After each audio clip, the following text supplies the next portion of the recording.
आम्ही बनवतोय पौष्टिक लाडू. वेळ लागणारच नाही का? ओके, पौष्टिक लाडू आपण बनवतोय. साहित्य सांगता का मला काय काय? यातलं महत्वाचं साहित्य आहे तूप, हे भाजण्यासाठी. त्याच्यानंतर उडदाची डाळ, मुगाची डाळ, उडदाची डाळ आणि मुगाची डाळ 1-1 वाटी. त्याच्यानंतर खडीसाखरेची पावडर करून घेतलेली आपण. त्याच्यानंतर शिंगाड्याचं पीठ तयार करून घेतलेलं आहे. त्याच्यानंतर वेलदोड्याची पूड, जायफळाची पूड, त्याच्यानंतर काजू आणि बेदाणे. ओके, साहित्य बघितलेलं. मला फक्त सांगा, उडीद आणि मूग हे नुसतं भाजलेलं आपण नुसते रेग्युलर भाजून घेतलेले. कसं आहे, धान्य जेव्हा कच्चे असतात त्याचा वेगळा गुणधर्म असतो आणि भाजून घेतले की त्याचा गुणधर्म चेंज होतो. बरं, हे काय केलेलं आहे तुम्ही? हे या सगळ्यांचं पीठ एकत्र दळून आणलेलं. या दोन ह्याचं करून घ्यायचं आहे. हा, या दोन ह्याचं. ओके ओके ओके, चला साहित्य बघितलेलं. आता आपण जाऊया प्रत्यक्ष कृतीकडे आणि ती झटपट आपण बघूया कसं करायचं ते. ओके, काय करणार आता आपण सगळ्यात पहिल्यांदा उडदाचे आणि मुगाचं पीठ जे आहे तर ते तुपावरती परतवून घेणार. ओके, म्हणजे हे ओके. आणि शिंगाड्याचं मला कळलं नाही, शिंगाड्याचं तुम्ही काय केलं? शिंगाड्याचं पीठ आहे. शिंगाड्याचं पीठ हे खूप हलकं असतं, म्हणजे ते ह्याच्यावरती परतले ना की ते लवकर जळून जातं. ओके, त्यामुळे त्याची गरज नाही. म्हणून आपल्याकडे शिंगाडा उपासासाठी वापरतात. तर तो म्हणजे उपवासाची जी ऍक्च्युअल संकल्पना आहे ते लंघन म्हणजे लघु भोजन किंवा पचायला हलकं खाल्लं जाणं हे महत्वाचं आहे.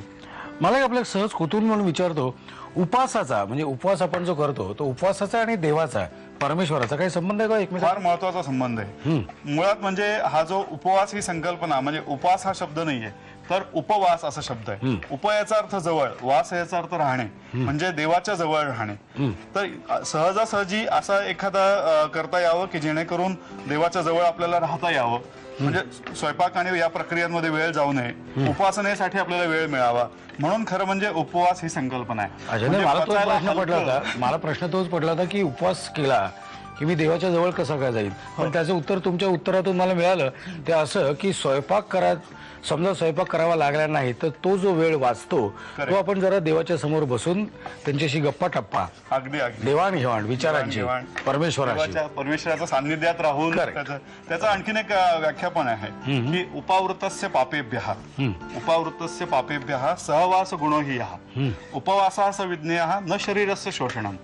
म्हणजे उपवास पापाने उपवृत्त होऊन, म्हणजे आपण जे काय आपल्याकडनं चुका झालेल्या असतील, पाप नको म्हणूया त्याला, निदान चुकांनी उपवृत्त होऊन आपण देवाजवळ बसलो तर त्याच्या देवाच्या सहवासामुळे जो गुण येतो त्याला खरं उपवास म्हणावा. म्हणजे उपवासासाठी देवाजवळ बसणं गरजेचं आहे. नाही तर आपण नुसते आपले साबुदाणा खिचडी खायचे आणि देवाकडे ढुंकून बघायचं नाही. म्हणजे स्वयंपाकघरात तेवढाच वेळ तुम्ही राहणार, तसं नको.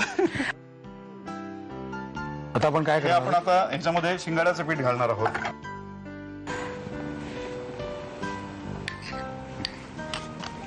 शिंगाड्याच्या पिठावर जास्त संस्कार करावा लागत नाही. स्वयंपाक हा खरं म्हणजे संस्कार आहे. म्हणजे आपण जे सुपाच्य होण्यासाठी नॉर्मली असं समजतात की चांगले चांगले चव येण्यासाठी स्वयंपाक केला जातो, पण खरं म्हणजे मूळ संकल्पना जी आहे, म्हणजे जे आदिमानव किंवा हे सगळे जे नुसतं कच्चं खात होते किंवा इतर प्राणी जे नुसतं कच्चं खातात, तर त्यांच्या आणि आपल्या पचन संस्थेमध्ये खूप आमूलाग्र बदल आहे. म्हणजे आपली पचन संस्था हे शिजलेलं अन्न खाण्यासाठी किंवा शिजवलेलं अन्न खाण्यासाठी तयार झालेली आहे. तर आपल्या अन्न प्रक्रियेला म्हणजे अन्नपचन प्रक्रियेला व्यवस्थित उपयोगी व्हावं अशा दृष्टीने जी संस्काराची प्रक्रिया आहे त्याला स्वयंपाक म्हणतात. आता काय करतो आपण गार करायला बाजूला ठेवूया. ओके, गॅस बंद करायचा. हो, गॅस बंद करायचा. गॅसचं काम झालंय.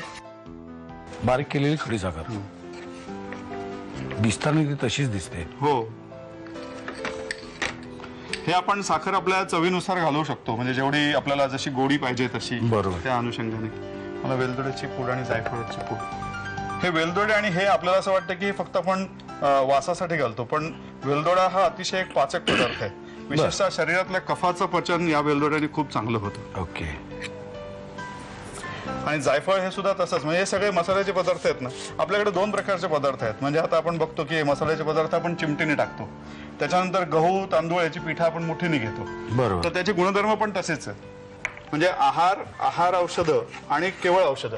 म्हणजे आता सुंठ, मिरे पिंपळी तर अगदी थोडं थोडं टाकणार आपण, कारण ते खूपच तीक्ष्ण पदार्थ असतात. आता हे एकत्र चांगलं मिक्स झालेलं आहे. आपण त्याच्यात थोडंसं अजून आता थोडंसं कोरडा झालेला आहे, त्याच्यात आपण थोडं तूप घालून घेऊया. काय बरेच जणांना तुपाची चव आवडत नाही, त्यामुळे ती थोडी प्रमाणामध्ये आपण घेऊन जसं लागेल तसं घातलं तर ते चांगलं होतं.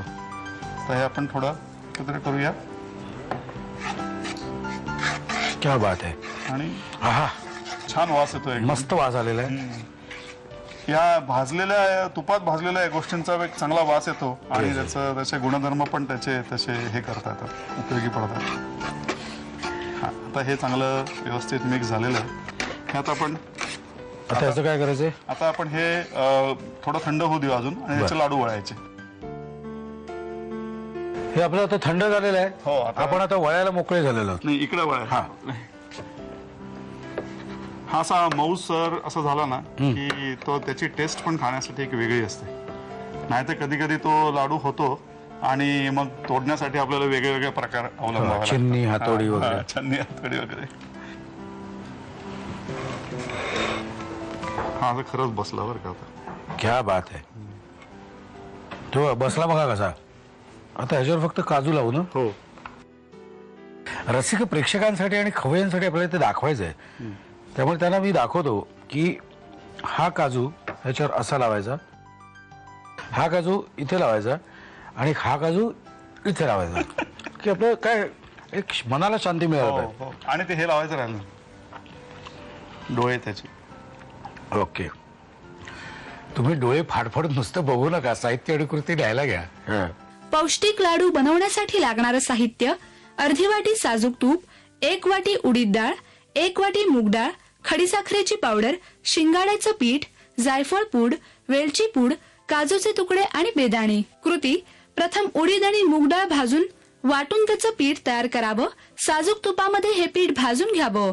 त्यामध्ये शिंगाड्याचं पीठ घालून पुन्हा एकदा मिश्रण खमंग भाजून गॅस बंद करावा. त्यामध्ये खडीसाखरेची पावडर, वेलची पूड, जायफळ पूड, अर्धी वाटी साजूक तूप, गरम असतानाच लाडू वळून घ्यावेत. वरून बेदाणे आणि काजूचे तुकडे लावून गार्निशिंग करावं.